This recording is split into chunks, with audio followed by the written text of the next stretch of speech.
A lutet dikush me I thonë rre, t'lutem rre, si pas një sociologu?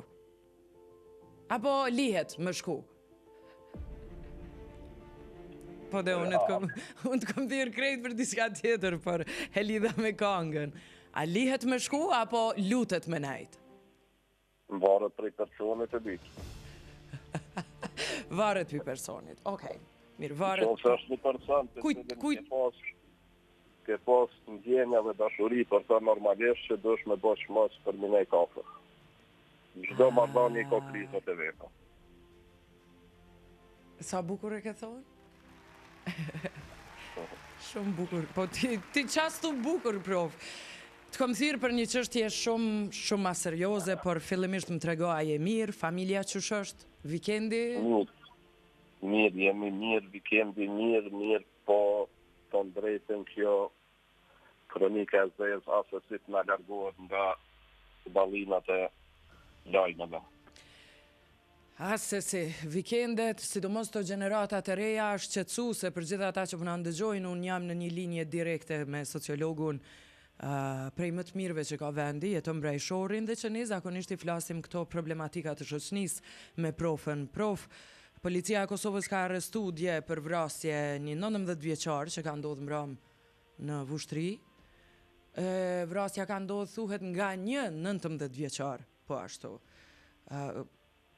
Çka të ndodh me rinin ton, kur të rinjët marëm I përdorin pasoj e kujt është, e prindve, rrethit, e internetit, e kujt? Realisht e ditën e mëngjes duke ardhur me pru djalin në shkollë, edhe shifsha shumë fëmijë dhe shumë të ri duke shku në shkollë, edhe domosdoshmërisht më kujtu familja paketësisht e viktimës, thash dikush shkon në shkollë përgatit fëmijën, dikush sot duhet përgatitet për ceremoninë e varrimit një të riu në moshën më të mirë. Është jashtëzakonisht e rëndë për familjen, për rrethin, mirë po edhe për ne si shoqëri që na afekton gjithëve, kur shohim lajme të tilla, sidomos kjo që ndodh me rinin tonë. Ekzistojnë shumë faktorë ditë, shumë faktorë ekzistojnë sa I përket pse po na ndodhin këto vrasje, mirë po do të kisha listuar, nuk e di sa kemi kohë, Patjetër, kemi kohë. Disa faktorë, por duke filluar pra nga familja. Faktikisht tek ne po ka shumë familje, kemi diskutuar shumë shpesh e ditur në këtë së bashku, ka shumë familje jo funksionale, ku dhuna neglizhimi është I pranishëm vazhdimisht qysh në femirinë e hershme, dhe këta persona janë të predestinuar pra që të bëhen persona problematik, edhe pse ne ende nuk I kemi dhënat e sakta me ditë arsyeën se pse ka ndodhur kjo vrasje, mirë po ne po e trajtojmë në aspektin social. Shto kësaj edhe tek ne që ka pranish shumë të madhe të armëve pa leje, ne dim që armë mundesh me gjetë edhe në pazar të tjera, dhe nëse shkon mundesh me gjetë një person I cili mundet qash let ka qasshme, po. Po, shumë let është qasje të armët pa leje. Mirë po faktor tjerë janë edhe problemet mendore apo frustrimi një personit në momente të caktuar, pra ndoshta personi ka probleme me angst, me stres, me depresion, statusin socioekonomik ndoshta ka shumë të ulët, dhe në këtë mënyrë pra dhe frustrimi është pjesë e cila mund ta shtyjë një të ri që të bëj vrasje të tillë. Po ashtu ka probleme të trashëguara, ndoshta për shkak të hakmarrjes, ndoshta probleme në shkollë, probleme në fakultet, probleme në rrugë, apo mund të ketë qenë edhe në rasti mund të jetë edhe abuzimi si fëmijë, pra në qoftë se ka përjetuar vrasje, abuzim seksual qysh në moshën e hershme dhe në adoleshencë, atëherë këta persona janë të predestinuar që të bëjnë vrasje. Mos harrojmë se dhuna, ekspozimi jashtëzakonisht I madh I dhunës ndodh edhe në rrjetet sociale, duke luajtur edhe videolojra të ndryshme si PUBG, Counter Strike dhe gjëra të tilla, kjo mund ta shtyjë edhe një person që t'i duket vetë që është më I mirë se tjetri, dhe në këtë mënyrë pra mund të arrijë në një pikë të tillë saqë ta fshot diku në të dot dhe në këtë mënyrë të hakmerret dhe ta vrasë një person. Po ashtu edhe abuzimi me lëndët narkotike mund të jetë edhe një shkaktar I cili dërgon të rinjet dhe që të kryen vrasje.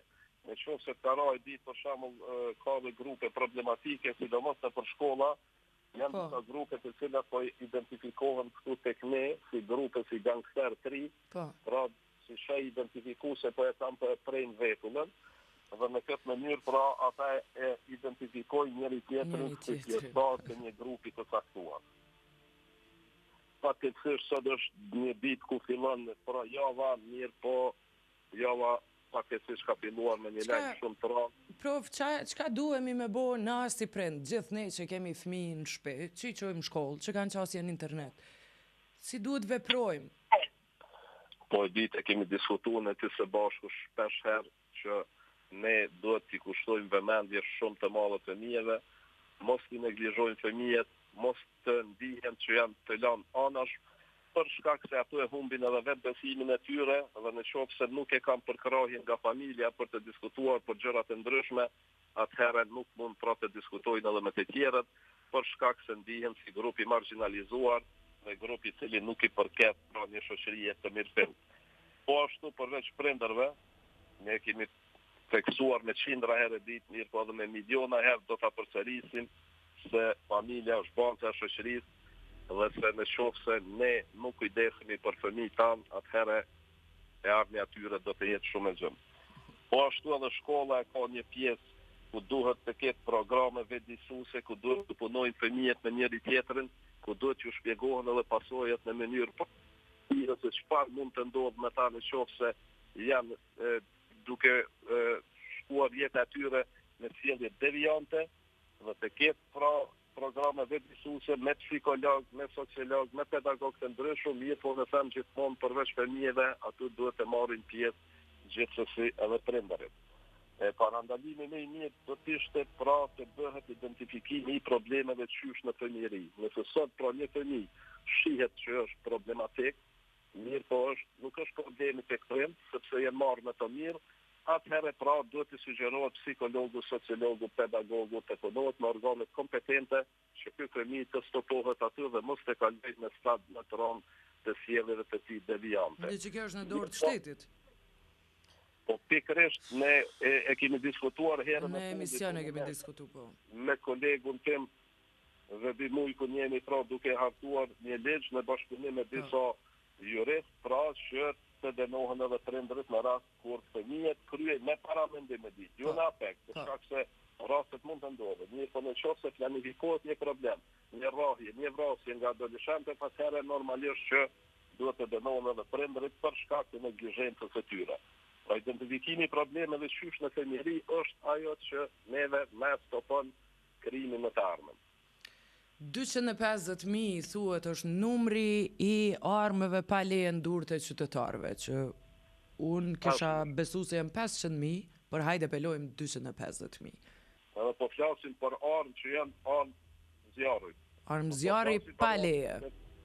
Po, pa leje. Nuk flasim për armë të ftofta pra si boksi, hekrit, apo pika e cila është pothuajse sikur të jetë ndonjë piron apo lugë që duhet të ketë gjithë secili.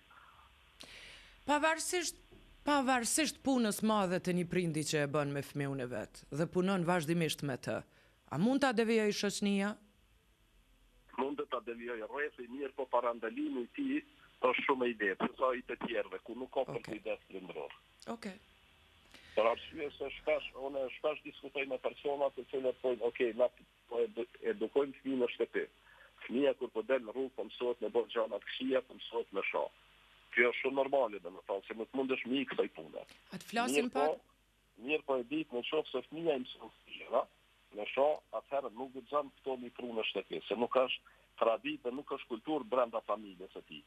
Po në qoftë se këto i ndëgjon në shtëpi se të parë atëherë i çet pa problem jashtë për shkak se kur bëhet familje them se s'bëhet as dikun tjetër. Një pyetje që pasna se di pse nuk e pasna bo kur, edhe më le shumë për shtypje. 2 familje, një fëmijë që nuk respekton fjalën e prindit dhe një fëmijë tjetër që i friksohet shumë prindërve. Cila është ma familje shnosh ose cila është rruga ma në rregull? Pyetja është jashtëzakonisht e mirë, ditë shumë mirë që ke bë. Dilema tona.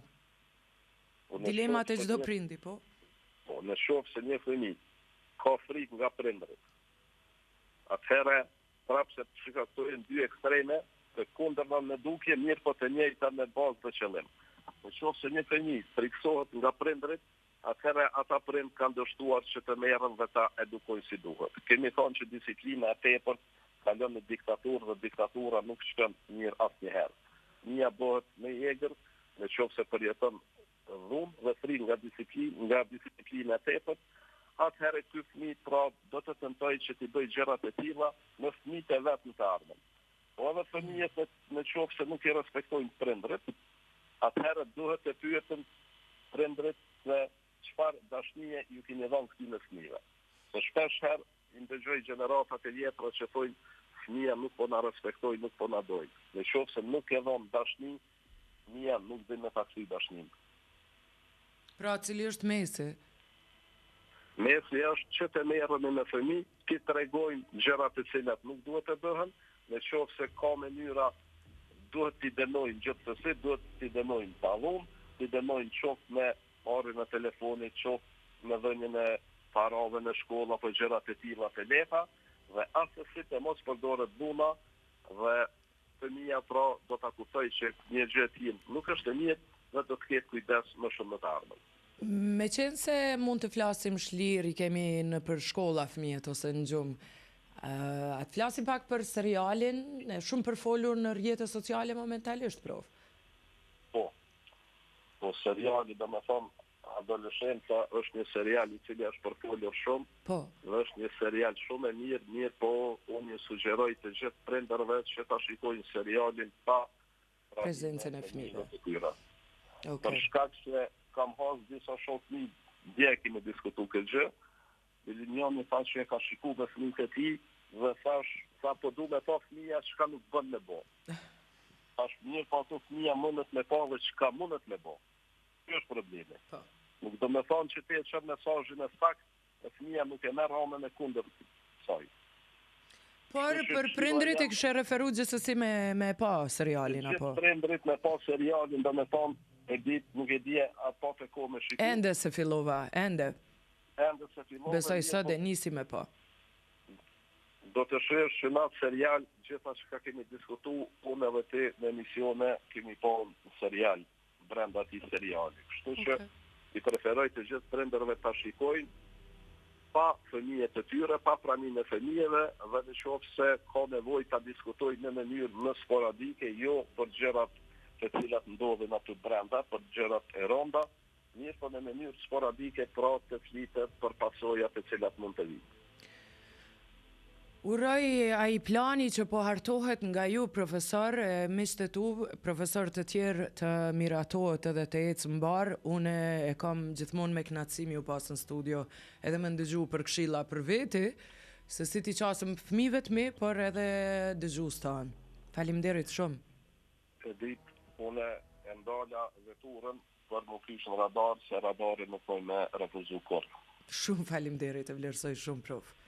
Edhe gjithmonë në qoftë se vetëm mesazhi juaj dhe imi shkon vetëm të një person që mund ta kthej në pozitivitet, atëherë ne e kemi kryer punën tonë.